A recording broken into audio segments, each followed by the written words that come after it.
Hello everyone, welcome to our Spark Education. तो कैसे हैं आप लोग?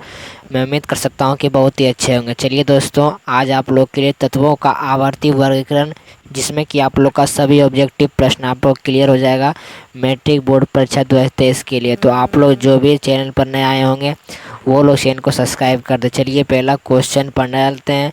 पहला क्वेश्चन आप लोग के बीच का रहा है 1 नंबर, आवर्त सारणी में कितने आवर्त होते हैं? तो आवर्त सारणी में आपके आवर्त होते हैं 7। 7 बिल्कुल आपका करेक्ट आंसर हो जाएगा। ठीक है, चलिए अगला क्वेश्चन करें। निम्नलिखित में कौन अधातु है, मतलब अधातु कौन है?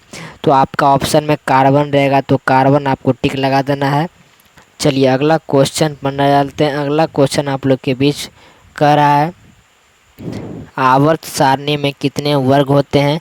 तो आवर्त सारणी में 5, 6, 7, 8। तो ऑप्शन में वर्ग कर रहा है, तो वर्ग आपका हो जाएगा बिल्कुल राइट आंसर, डी हो जाएगा।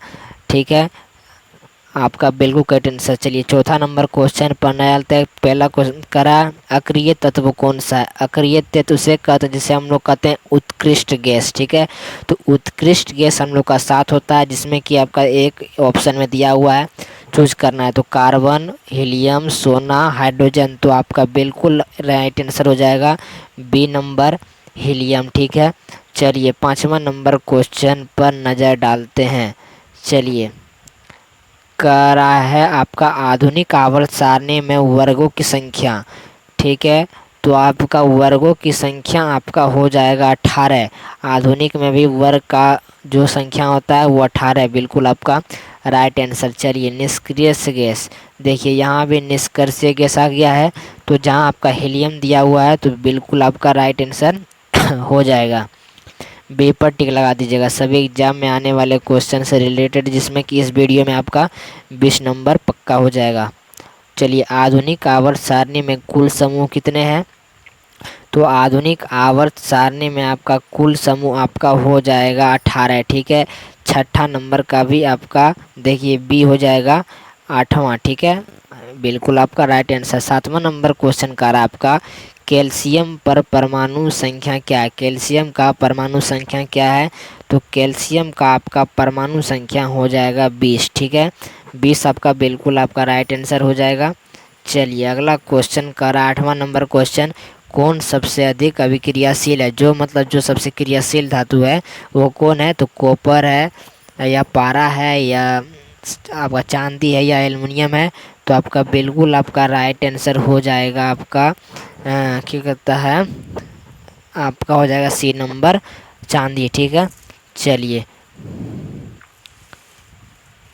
अगला क्वेश्चन पर नज़र डालते हैं। तो अगला क्वेश्चन आप लोग के बीच कह रहा है आवर्त सारणी के शून्य समूह का तत्व है। तो आपका आवर्त सारणी के शून्य तत्व का जो समूह है वो आपका हो जाएगा बिल्कुल आपका क्या कहता है, हीलियम हो जाएगा। 10 नंबर आपका बिल्कुल राइट आंसर हो जाएगा। ठीक है, चलिए 11वां नंबर क्वेश्चन पर नज़र डालते हैं। तो 11वां नंबर का रहा अमोनिया के अणु में नाइट्रोजन एवं हाइड्रोजन के परमाणुओं की संख्या का अनुपात है। तो आपका 3 अनुपात आपका बिल्कुल राइट आंसर हो जाएगा, डी नंबर करेक्ट आंसर आपका हो जाएगा। चलिए 12वां नंबर क्वेश्चन पर में नया डालते हैं। 12वां नंबर क्वेश्चन आप लोग के बीच बहुत ही इम्पोर्टेंट करा है मैंडलीफ ने बोरोन तथा एल्युमिनियम के बीच में नए तत्व के लिए खाली स्थान छोड़ा था, जो बाद में खोजा गया था। यह तत्व कौन सा है? तो आपका Ga, जर्मेनियम जिसे हम लोग कहते हैं। ठीक है, जर्मेनियम लिख लीजिएगा। चलिए आपका 13वां नंबर क्वेश्चन पढ़ना डाल रहा है मैंडलीफ ने अपने आवर्त सारणी में तत्वों का जो सजाया था, किस आपका आवर्ती के सजाया था?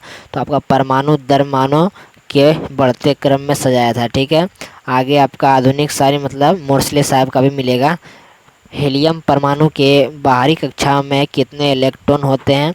तो हीलियम के आपका बाहरी कक्षा में आपका जो इलेक्ट्रॉन होते हैं वो आपका हो जाएंगे 2। ठीक है, हीलियम में 2 आपके कक्षा में इलेक्ट्रॉन रहते हैं। चलिए आवर्त सारणी के प्रथम वर्ग के सदस्य हैं तो क्षारीय धातु जिसे हम लोग कहते हैं आपका ये नाम बिल्कुल आपका राइट आंसर। चलिए 16वां नंबर क्वेश्चन पढ़ने डालते हैं हम। करा समूह 13 से समूह 18 तक के तत्वों को कहते हैं, तो आपका कहते हैं पी ब्लॉक तत्व कहते हैं, ठीक है।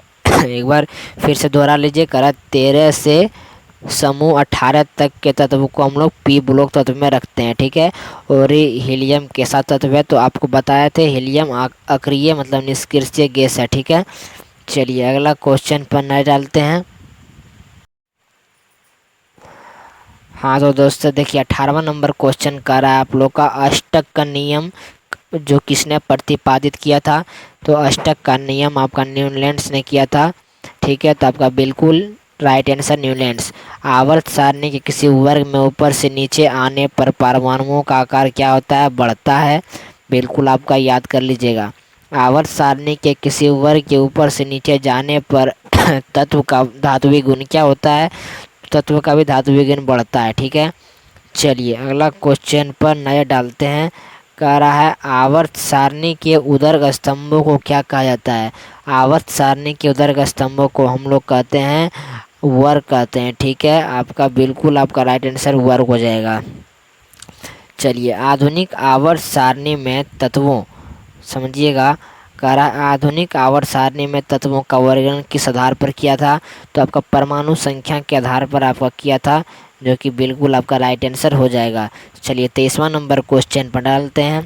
आवर्त सारणी में दाईं और रखे गए तत्व कहलाते हैं, तो दाएं जो तत्व रखे जाते हैं उसे हम लोग अधातु कहते हैं, ठीक है। चलिए 24वां नंबर क्वेश्चन कर रहा है आप लोग के बीच। दीर्घ आवर्त सारणी में अधातु में रखी गई है, तो आपका पी ब्लॉक तत्व में रखा गया है, ठीक है। आवर्त सारणी के किसी वर्ग के सभी तत्वों में समान होती है, तो आपका संयोजकता और तथा इलेक्ट्रॉन की संख्या जो होती है वो समान होती है, ठीक है। चलिए 26वां नंबर क्वेश्चन कर रहा है इस वीडियो का लास्ट क्वेश्चन। दीर्घ आवर्त सारणी का आकार कैसा होता है, जो तो परमाणु संख्या के आकार का होता है, ठीक है।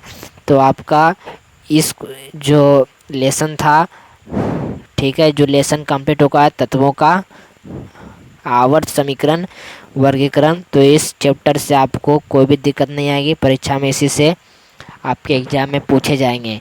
तो इस वीडियो को देखने के लिए तहे दिल से धन्यवाद। Thanks for watching this video. जो लोग चैनल पर नए आए हैं वो लोग चैनल को सब्सक्राइब कीजिए, बेल आइकन दबा दीजिए, लाइक कीजिए, शेयर कीजिए। Thanks for watching this video all of you bye. ऐसे ही वीडियो पाने के लिए चैनल को सब्सक्राइब जरूर करें। Thanks for watching this video all of you bye.